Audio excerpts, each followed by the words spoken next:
ఒక ఆర్టికల్‌ని ఎలా చెప్పాలంటే, మనిషి ఏం చేస్తాడు, మనిషిలాగానే ఎన్ని జంతువులు చేసినా, ఎన్ని రకాలు మాట్లాడినా మనిషి మనిషిలాగానే ఉంటూనే మాట్లాడతాడు కదా! అలా మాట్లాడద్దు ఇక్కడ. మనిషి అనే తత్వాన్ని కోల్పోవాలి. కోల్పోయి మనిషికి అతీతమైన శబ్దాన్ని మాట్లాడాలి. మనిషిగా కాకుండా మనిషికి అతీతమైన శబ్దాన్ని మాట్లాడాలి. అతీతంగా మాట్లాడాలి. గానీ మనిషిగా మాట్లాడొద్దు. ఆవు లెక్కున్నదనుకో, ఆవులాగా మనిషి చేయొద్దు. ఆవులాగా చేయాలి, ఆవు చేసినట్టు చేయాలి తప్ప మనిషి చేసినట్టు మనిషి చేయొద్దు. మనిషికి అతీతంగా ఆవులాగా చేయాలి. అంటే ఎంత కష్టం? చాలా కష్టం అది. కదా! మన జీన్స్ వేరు, దాని జీన్స్ వేరు కదా! అట్లా మనిషిగా చేయకుండా మనిషికి అతీతమైన జంతువులాగా చేయాలి. జంతువులాగా ఎలా చేస్తారో మనిషి చేయాలి. కానీ తను చెయ్యొద్దు మళ్ళీ ఇంట్ల. అంటే చాలా కష్టం కదా! అలా చేయాలంట. అలా మాట్లాడాలి. మరియు ఆ మాట్లాడేది ఎలా మాట్లాడాలంటే, ఉదాహరణకు మనిషిని మనిషి చంపితే హత్య కదా! ఒక మనిషి మనం చంపినా, మనం వాడిని చంపినా వానితో మనకైనా గొడవ. కానీ మనిషి కుక్కతో పెట్టుకుంటే గొడవనా? కుక్క మనిషిని కొడితే గొడవనా?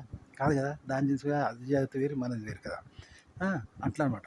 మనిషి కుక్కని చంపితే కేసా? ఉండదు. కుక్క మనిషిని చంపితే కేసు ఉండదు కదా! అలాగే కుక్క తోడేలుని చంపితే, గుర్రం ఆవుని చంపితే, ఆవు బర్రెని చంపితే వాటికి ఏముంటాయి? వాటి మధ్య రిలేషన్ వాటికి సంబంధించినయి. మనకు సంబంధం లేదు కదా! అదిగో అలా మాట్లాడాలి. అలా తీసుకోవాలి వాటిని. ఆర్టికల్‌ని అలా తీసుకోవాలి. కంటెంట్ అలా తయారు చేయాలి. ఒక ఆర్టికల్‌ని అలా తీసుకోవాలి. మనం చెప్పడం కూడా అలా చెప్పాలి. మనిషి చెప్పినట్టుగా చెప్పొద్దు. మనిషి మనుషుల గురించి చెప్పినట్టు చెప్పొద్దు. ఆవు కుక్క గురించి చెప్పినట్టు, పిల్లి ఎలక గురించి చెప్పినట్టు, నక్క తోడేలు గురించి చెప్పినట్టు వాటిటి మధ్య రిలేషన్ ఉంటే అది మనకు తెలవదు. మనకు అతీతమైంది కదా! మనంగా ఉంటూనే వాటికి అతీతంగా అవి చేసుకున్నట్టు చెప్పాలంటే ఎంత కష్టం? అలా చెప్పాలి. అలాగే క్రియేట్ చేయాలి. చదివిన ఆర్టికల్‌ను అలాగే తీసుకోవాలి. అలాగే మాట్లాడాలి. ఇప్పుడు ఆవున్నది. ఆవు కుక్కని చంపితే ఏమైనా కేసు మనకవసరమా? కుక్క ఆవును చంపితే మనకవసరమా? ఇంకేదో జంతువు ఉంటాయి కదా! ఇప్పుడు కుక్క ఉన్నది. నక్కని చంపితే మనకేంది? నక్క కుక్కని చంపితే మనకు తెలుస్తదా? తెలవదు. మనకనవసరం. మనకు తెలవదు గూడా.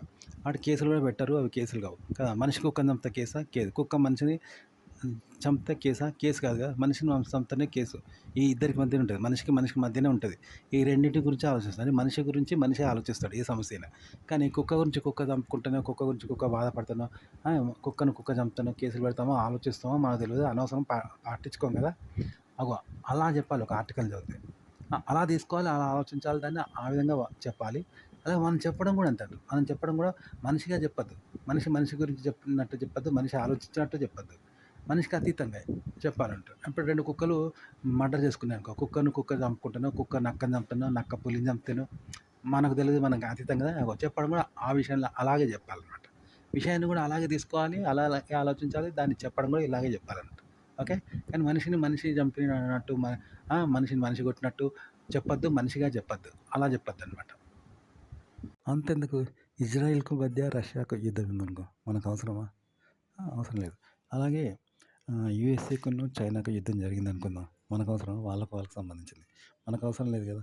మనకు పాకిస్తాన్‌కి జరిగినట్టయితే తీసుకోం గదా!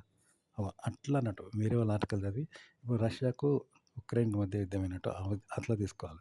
ఎందుకంటే మనకు అవసరం లేని విషయంలాగా. అలాగే యూఎస్ఏకు, చైనాకు జరిగిందనుకో, మనకు అవసరం లేని విషయం కదా! అలా తీసుకోవాలి ఆ విషయాన్ని. అలాగే ఆలోచించాలి. చెప్పడం కూడా అలా చెప్పాలి. అంతేగాని ఇండియాకి, పాకిస్తాన్ జరిగినట్టు మన పర్సనల్ విషయంలాగా మనంగా చెప్పొద్దనమాట. చెప్పడం కూడా అంతే. యూఎస్ఏకు, చైనాకు జరిగితే దాని గురించి ఎట్లా చెప్తాం? మనకు అవసరం లేదు కదా! అలాగే చెప్పాలి. ఇజ్రాయెల్‌కును రష్యాకు జరిగిందనుకో యుద్ధం. మనకు అవసరం లేని విషయం కదా! చెప్పడం కూడా అలాగే చెప్పాలి. ఆ ఆర్టికల్‌లోని విషయం కూడా అలాగే చదవాలి, అలాగే తీసుకోవాలి, అలాగే ఆలోచించాలి. చెప్పడం అలాగే చెప్పాలి. మనం ఒక రాయి విసిరినామనుకో, మనం అనుకున్న లక్ష్యానికి తగులుతది. అలాగే కొడతాం. ఆ! అంతేగాని పక్కోడు ఆ రాయి తీసుకొని ఎవరిని కొడతాడో వాని లక్ష్యాన్ని కొడతాడు. అది మనకు తెలవదు. ఎవరిని కొడతాడో, వాడు ఎలా కొడతాడో మనకు తెలవదు కదా! అట్లా అనమాట.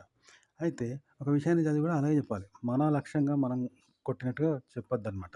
అవతలోడు దేన్ని కొడతాండు, దేని లక్ష్యంగా కొడతాండు, ఎందుకు కొడతాండు మనకు తెలవదు కదా! మనకు అనవసరము, తెలవదు కూడా. అలా చెప్పాలి. ఒక ఆర్టికల్‌ని అలా తీసుకోవాలి. అలా ఆలోచించాలి. దాన్ని చెప్పడం కూడా అంతే. ఇప్పుడు మనం అనుకున్న లక్ష్యాన్ని కొడితే, మనము అనుకున్న లక్ష్యాన్ని కొడతాం. ఆ విధంగా చెప్పొద్దు. మరి అవతలోడు ఒక రాయి తీసుకొని ఇది ఏ లక్ష్యాన్ని కొడతాండో, ఎందుకు కొడతాడో మనకు తెలవది. అనవసరం కదా! చెప్పడం కూడా అలాగే చెప్పాలి చదివిన ఆర్టికల్‌ని. క